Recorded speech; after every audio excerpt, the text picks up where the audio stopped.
Welcome to our new unit here on stats. We've got a few quick lessons. The first one we're going to look at M, otherwise known as mean, median, and mode. Now hopefully you do remember this from grade 10 and grade 11 math. We'll try to take it one step further here in grade 12. In stats, we've got things called the measures of central tendencies. This is a nice way, or another way, to talk about averages. So everything we're going to talk about today can be considered an average, just different ways to calculate them. Three of them are popular measures, include the mean, the median, and the mode. Now the mean is what's known as our typical average. So I do have the word average here. When you hear people talking about what's your average, they are talking about a mean. And to calculate the mean, we're going to add all your values together. So if you have 10 numbers in your data set, you'd add them all together and then divide by how many you have. So a quick addition followed by a division. Now the mean is probably the most common type of average. So people in the stats field have started using this symbol here to indicate the mean. Rather than talking about it or writing out the word mean all the time, they'll put the letter X, a capital X, with a line above it. So this symbol also indicates the mean. We've got a couple other averages that we are responsible to know about. Next one is the median, and the median is the middle value. Now what we have to do is take our data set and arrange them in either ascending or descending order. So from smallest to largest, or largest to smallest, and your middle number will be considered the median. Now a quick thought about the median. If you've got 5 numbers, for example, 1, 2, 3, 4, and 5, the median we're saying is the middle number. So clearly the middle number here is 3. So if we have an odd number in our data set, our middle number is real easy to find. But what if we had an even number? For example, 1, 2, 3, and 4. Well, here the middle number is in between these two, so it falls right there. So what's in between 2 and 3? Well, this we could say would be 2.5. So for a median with an odd number, it's easy, it's the middle number. If we have an even number in our data set, we have to go in between the middle two. And of course, our last one is the mode, which is the one that occurs most often. So just simply count them up. Which number do you see most often? Now there's a couple tricks here. If you had our data set here of 1, 2, 3, 4, 5, they all appear the same number of times. So you could either say there is no mode, because they're all there, or you could in theory list all the numbers 1, 2, 3, 4, and 5. Your choice. But what you couldn't do is you couldn't say it 0. 0 is no good because in this case our value could be 0. So if you're saying it's 0, that is an actual value in our number set. So if they all appear the same number of times, it's no mode, or you can list them all. So let's look at some examples on mean, median, mode. Our first one is our very, very basic one. You probably remember it from grade 11 and 10. Calculate the mean, median, mode for the following set of values. So we're going to start with our mean. And of course our mean says we have to add these values together, divide by how many we have. So it's 55 plus 62 plus 70 plus 77 plus 78 and plus 78. So we are going to add these together and divide by 1, 2, 3, 4, 5, 6. So now I'm going to add these first. Traditional order of operations would tell you to divide, but what I'm going to do is put this in brackets, which tells me to add first. So I add those 6 numbers together, I get 420. I'm going to divide that by 6. So my answer to the mean is 70. So the average, or the mean, of this data set is 70. Next, we're looking at the median. And of course, the median is the middle number. So I do have to put these in order. If I look at my data set, they actually are already in order. So I've got 55, 62, 70, 77, 78, and 78. So the middle number, 1, 2, 3, 4, 5, 6, it's between the third and the fourth. So it should fall right there. Now, how do we figure out what that actual number is? Well, we have a couple ways. The way that works every single time is to take these two numbers that we were around and add them together. To go 70 plus 77, which would give you 147, and then simply divide by 2, which will be 73.8, or 0.5, sorry. Now, if you look at this, you might pick up right away that between 70 and 77 is 73.5. But if you don't see that, or if your data sets are large and there's large spaces between here, you can actually just simply do this by adding them together and dividing by 2. And then the mode. Well, we just simply look at our data set, and I like to look from the list of the median. There's 155, 162, 170, 177, but there are two 78s. So you'd say the mode is 78, as it appears 2 times.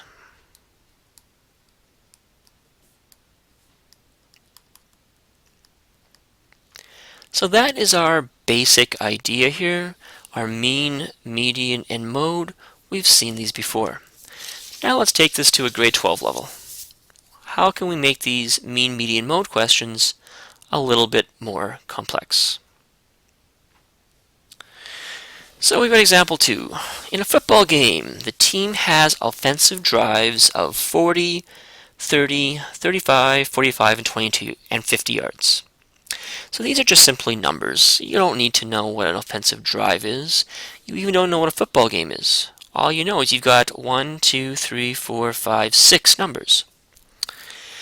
If the coach would like to have a team average of 40, how much or how far must the next drive be? So here's where you have to realize we've already got 6 numbers, but we want to have an average of 40. So we're going to say we have got one more drive coming. So we're going to have 7 numbers in total. We don't know what that 7th number is. That's what we're trying to find. So the essence of the question is a mean. So you know that you are going to take these 6 numbers and add them together. So that's our starting point. We're going to add these 6 numbers together.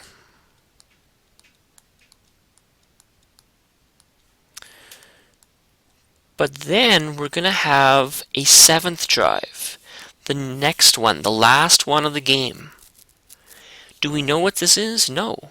So in math, when we are having unknowns, we use letters for them. So I'm going to add my 7th drive, and I'm going to call it D for the drive. Now I know I add these all together and divide by how many I have, and I've got now 7, the 6 that I know, and this 7th extra one. And the coach wants this to equal a number. He wants to have an average of 40.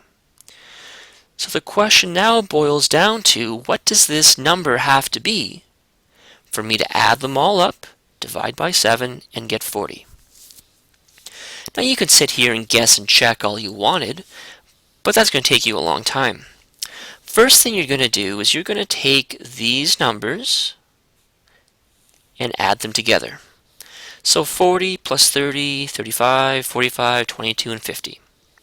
So we add those together to get 222.